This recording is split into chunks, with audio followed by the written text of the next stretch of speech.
अरे उपेंद्र भाई ठीक देखिलो ये मनुमती कौन तुमको रोस्ट करी। देखिया देखिया नील बेंग हलाला छुआ को देइथिली पेला किछि दिन होला साइलेंट थिला पुणे बे बाहरी ची नील बेंग हलाला छुआ को एमिति पेला मझरे देइथिली जो पटरे बाहरी थिला सेही पटरे पुरे जाइथिली ता बौर पुणी एबे बाहरी की आइची मते भाबेनी मु नील बेंग बोली मु कट्टर हिंदू। भाई देखिलो से मनुमती तुमको केमते सोदुची आ निजको हिंदू बोली कहूची से। नाई भाई से पिला ठीक कही सी हिंदू बोली कि आज मते असभ्य भाषा रे गाली गुलज करिछि।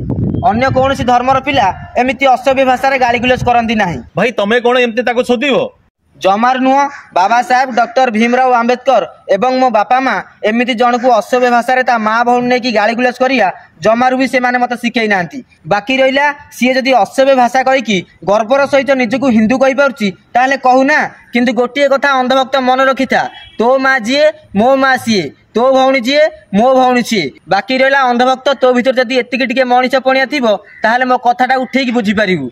बाकी रहिला भिडियो को अति मात्रा शेयर करिकी से अंधभक्त मनुवादी पाखे पहुंचतु।